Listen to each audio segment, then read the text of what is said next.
So the next point, that is the next chapter, is motion in the plane. Already we have discussed few point on the group. Then we will have a glance over it once again. Motion in a plane. The motion that occurs in our day-to-day life is along the plane. So such motion is called as motion in the plane. Okay. In that, first we will study what is motion. What is motion?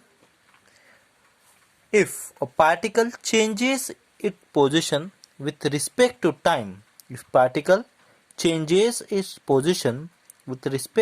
then we say that particle is performing a motion. Particle is in the motion. Particle is moving along the certain path. Now there are few terms that we know to describe, we need to understand. But before that, we will study the different types of motion. We will just discuss what are the different types of motion. Okay. If the motion of the particle is along a straight line, then we term a motion as a linear motion or rectilinear motion. What is rectilinear motion? If the motion of a particle or a body is along the straight line, if it is moving along the straight line, then we say that a motion is a rectilinear motion or linear motion. Then next is circular motion. What is circular motion? If a particle moves along circumference of a circle,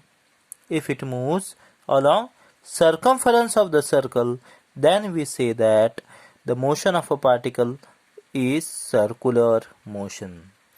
The motion is along circumference. That means a particle moves along the circumference. It traces the circumference of the circle. Then the motion is circular motion.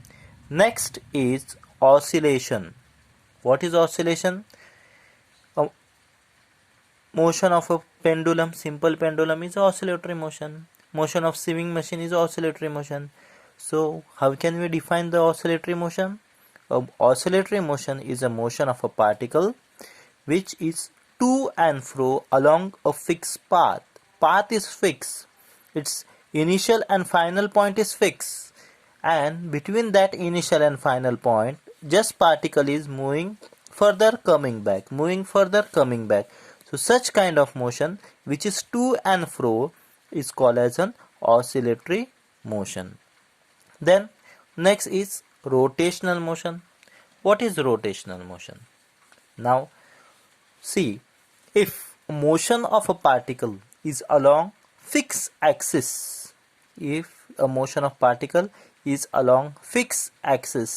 then we say that motion is rotational motion. For example, the disc of a ceiling fan performs rotational motion along the rod which is hung to the ceiling. Okay.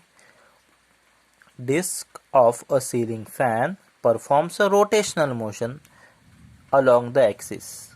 Now here one more example. Hands of clock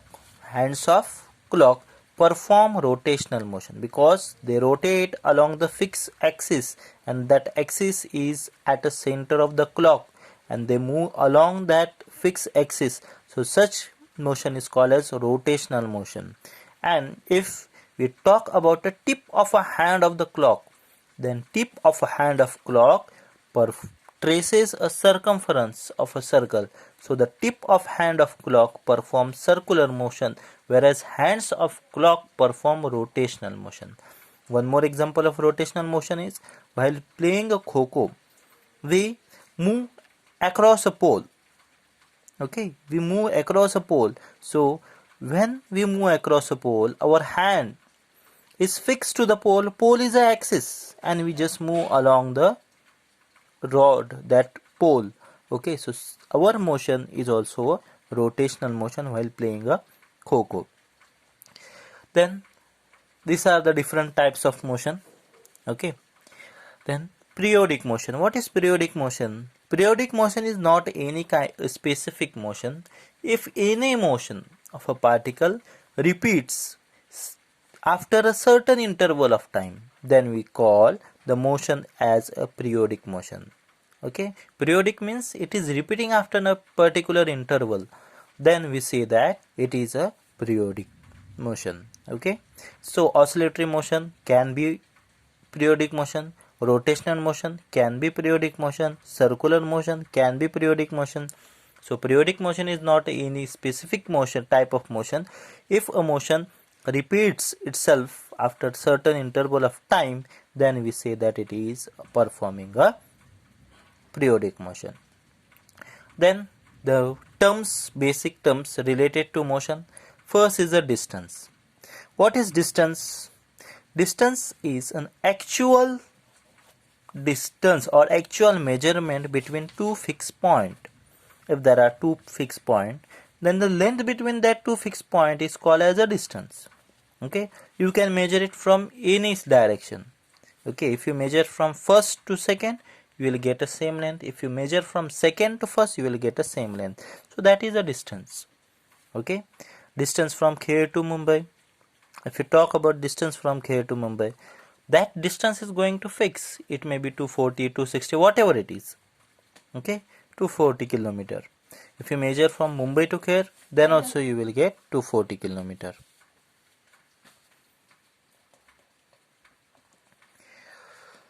So a distance is what? Fixed length between two points. It can also called as a path length.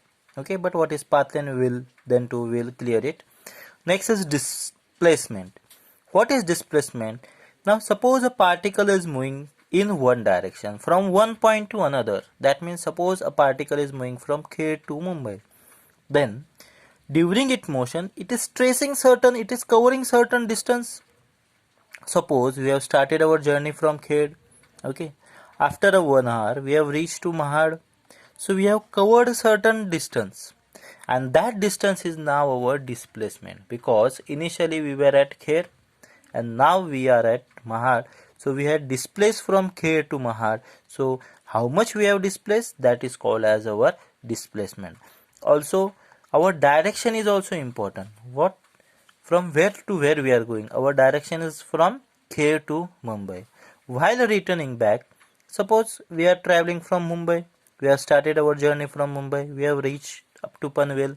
So we have within a hour. Okay. So we have covered a certain distance. Now, whatever distance we have covered, that is our displacement. But here direction will be opposite. In first case, it was from Kher to Mumbai. Now here it will be from Mumbai to Kher. So here direction changes. So displacement requires a direction. So displacement is a vector quantity, whereas distance is a scalar quantity because it does not require a direction for its description. Now what is path length? Path length is what? Actual distance traveled by an object during its motion. Total distance, actual distance which is traveled by an object during its motion is called as a path length. Next is a velocity. What is velocity? Distance covered in particular time is called as velocity. It is also called as speed. Okay, when we talk about a speed is a scalar quantity because it is distance upon time, whereas velocity is displacement upon time, so it is a vector quantity. Okay, so now we will see the different velocities. First is initial velocity. What is initial velocity?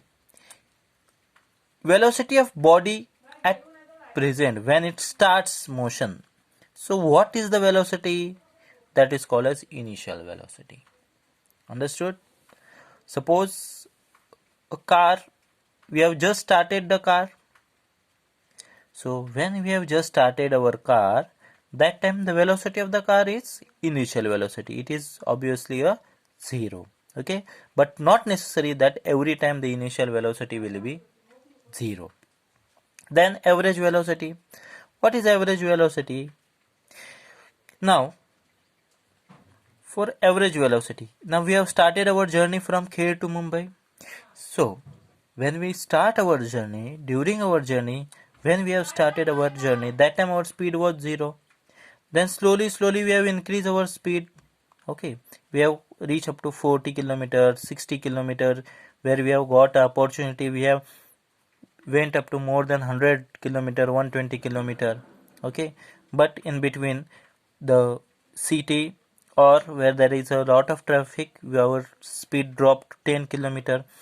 But during our time, when we have started our journey from Khed to Mumbai, we have covered a 240 or 250 kilometer within 5 hours. Okay, within 5 hours. So total distance we have covered was 240 or 250 kilometer. I will take 250 kilometer, and total time we require was 5 hours.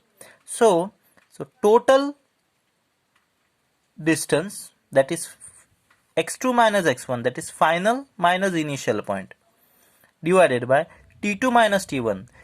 Total time, suppose we have started here our journey at morning 10 o'clock and we have reached there by 3 o'clock.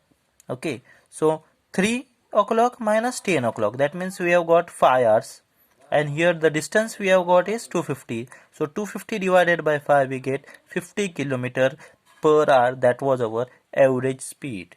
That is our average speed. What is our average speed?